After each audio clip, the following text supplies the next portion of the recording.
اگر 4000 سال کے گناہ بھی اس کے نامہ اعمال میں ہو، اللہ اس کو بھی بخش دے. بڑا عظیم ہے یہ. انبیاء کرام کا یہ وظیفہ ہے جو میں نے پڑھا نا، جس کو ہم چوتھے کلمے کی شکل میں پڑھتے ہیں. انبیاء پڑھتے تھے اس وظیفے کو. ایک وظیفہ اور ہے، حسبنا اللہ و نعم الوکیل.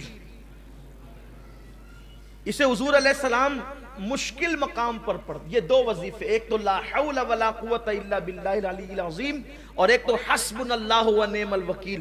اس کو حضور علیہ السلام مشکل مقامات پر پڑھتے تھے. فرمایا جو حسبنا اللہ و نعم الوکیل پڑھے گا، اللہ فرماتا ہے چونکہ تو نے مجھے اپنا کارساز بنایا، اب تیرا کوئی کام بگڑنے نہیں دوں گا، اس لیے اس کو پڑھا کریں.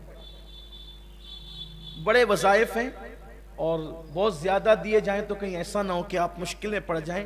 لیکن ایک وظیفہ جو حضور غوث پاک سے منسوب ہے اور اس کی بے شمار دنیاوی اخروی فوائد ہیں. اگر کچھ نہ کر سکو تو اتنا کر لیا کرو کہ ہر نماز کے بعد یہ وظیفہ، اس کو کہتے ہیں پنج گنج قادریہ. پنج گنج قادریہ یہ ہے کہ فجر کی نماز کے بعد اول آخر 3 بار درود شریف پڑھنا ہے، اور بیچ میں 100 مرتبہ یا عزیز و یا اللہ، یا عزیز و یا اللہ. ظہر کے بعد 100 مرتبہ یا کریم و یا اللہ. عصر کے بعد 100 مرتبہ یا جبار و یا اللہ. مغرب کے بعد 100 مرتبہ یا ستار و یا اللہ. عشاء کے بعد 100 مرتبہ یا غفار و یا اللہ. 1 منٹ لگتا ہے، اور اطمینان سے پڑھیں گے تو 2 منٹ لگتے ہیں. لیکن وظائف کی برکت ہے. یہ جو یا عزیز و یا اللہ پڑھتا ہے فجر کے بعد، جو کبھی ذلیل نہیں ہوگا، نہ دنیا میں نہ آخرت میں. آپ کو ذلیل کرنے والے خود ذلیل ہو جائیں گے، آپ ذلیل نہیں ہوں گے. اس لیے کہ جو اللہ کو عزیز کہہ کے پکارے، خدا اس کو کیسے ذلیل کرے گا. آزما کے دیکھ لیں، کبھی ذلت نہیں ہوگی، کبھی ذلت. آپ کو ذلیل کرنے والا خود ذلیل ہوگا. اس کے بعد یہ جو ظہر کے بعد یا کریم و یا اللہ پڑھا جاتا ہے، یہ پڑھنے والا کبھی روزی کے معاملے میں تنگ دست نہیں ہوگا. عصر بعد یا جبار و یا اللہ پڑھنے والا کبھی ظالم حاکم اس کو پریشان نہیں کر سکے گا. مغرب کے بعد یا ستار و یا اللہ پڑھنے والا کبھی لوگ اس کے عیب کی وجہ سے اس کے عیبوں کو اچھال نہیں سکیں گے، اور اچھالنے میں کامیاب نہیں ہو سکیں گے. عشاء کے بعد یا غفار یا اللہ پڑھنے والا اللہ تبارک و تعالی اس کے بستر پر آنکھ بند ہونے سے پہلے اس کی مغفرت فرما دے گا. اللہ کا ذکر کریں. آخری بات یہ کہ ذکر کی 3 قسمیں ہیں. جب تک کہ یہ 3 قسم ایک ساتھ نہ ہو جائے ذکر نہیں ہوتا. جب تک کہ تینوں چیز مل نہ جائیں ذکر نہیں ہوتا. ایک ہے ذکر باللسان، یعنی زبان سے ذکر. دوسرا ہے ذکر بالقلب، یعنی دل سے ذکر. تیسرا ہے ذکر بالجوارح، یعنی اعضاء سے ذکر. زبان اللہ اللہ کہے ذکر ہے، لا الہ الا اللہ کہے ذکر ہے، سبحان اللہ و بحمدہ سبحان اللہ العظیم کہے ذکر ہے، یا ستار و یا اللہ کہے ذکر، یا غفار و یا اللہ کہے ذکر ہے، لا الہ الا انت سبحانک انی کنت من الظالمین کہے ذکر ہے. لیکن زبان یہ سب ذکر کرے، اب دل میں یہ ہو کہ میرے اللہ، میری اوقات کیا تھی کہ میں تیرا ذکر کرتا، تو توفیق نہ دیتا تو میں کب کرتا. یہ نہیں کہ ذکر کر رہا ہوں سب کو دیکھ رہا ہوں کہ کون کون دیکھ رہا ہے کہ میں ذکر کر رہا ہوں. میری حیثیت کیا؟ تو نہ چاہتا تو میری زبان پہ تیرا نام کیسے آتا. پھر یہ جو نعمتیں تو نے مجھے دے رکھی ہے تیرا کرم ہے. یہ جو دولت مند بنایا، عزت دی، لباس دیا، اولاد دیا، یہ دیا وہ دیا، اس پہ دل شاکر رہے، شکر کرے. زبان ذکر کرے، دل شکر کرے. یہ 2 چیز ہو گئی. اور ذکر بالجوارح، یعنی اپنے جسم سے، اپنے اعضاء سے اللہ کی نافرمانی نہ ہونے پائے. جب یہ تینوں ایک ساتھ ہو جاتے ہیں کہ اعضاء گناہ سے بچے، دل شکر کرے، زبان ذکر کرے، تو اس کو کہتے ہیں ذاکر، یعنی یہ ہے ذکر کرنے والا. تو یہ زمین پر خدا کا ذکر کرتا ہے، آسمان کی بلندیوں پہ خدا اس کا ذکر کرتا ہے. شرق گرگ میں پھر اس کے چرچے ہونے لگتے ہیں. تو میرے آقا علیہ السلام سے انہوں نے پوچھا، آقا، اس عرابی نے کہ یا رسول اللہ میں مقام خاص چاہتا ہوں اللہ کی بارگاہ میں. تو کہا کہ ذکر کرنے والے بنو.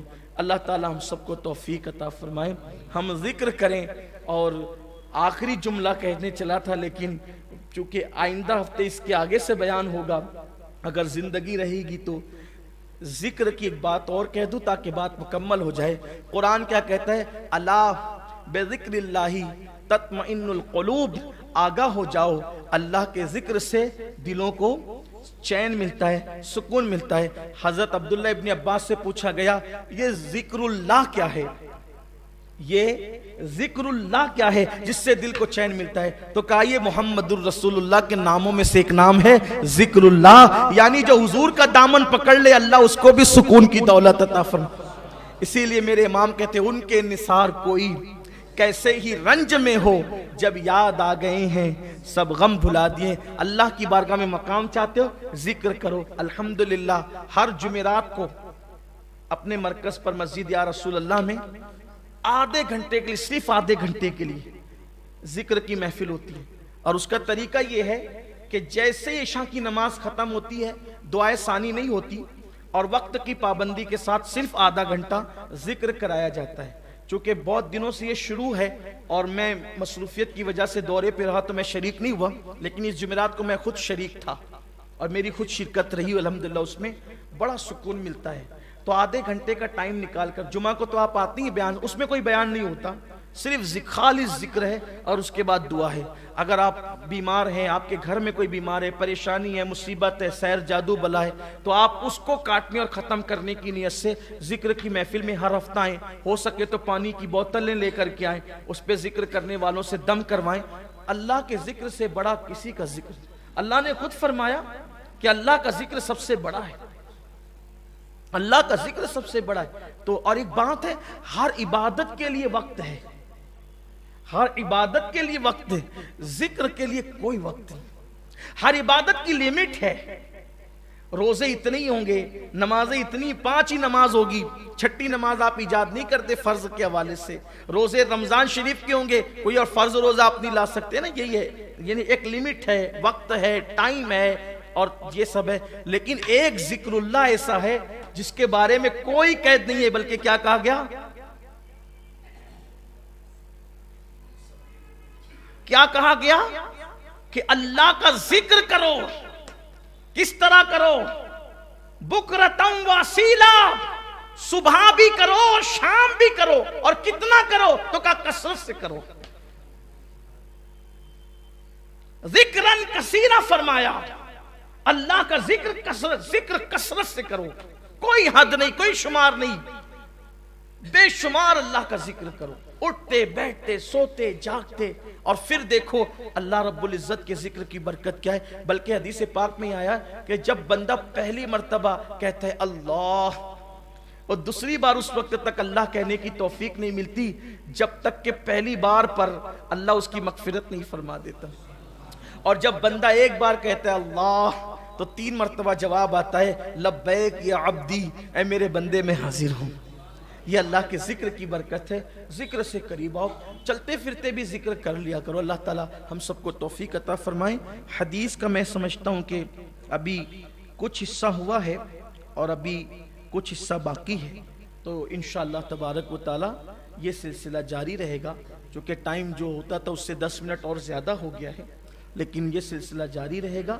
آئندہ ہفتے انشاءاللہ ہم اس حدیث کو مکمل کریں گے اللہ کی توفیق سے۔ اللہ تعالیٰ توفیق عطا فرمائے۔ گفتگو کے درمیان کوئی غلطی ہو تو اللہ معاف فرما دے۔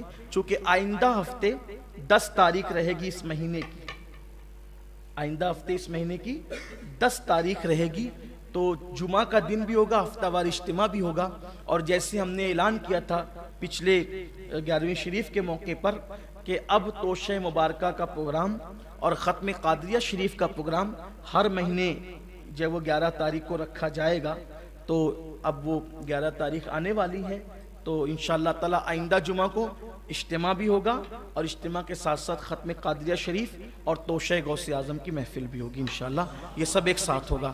السلام علیکم ورحمۃ اللہ۔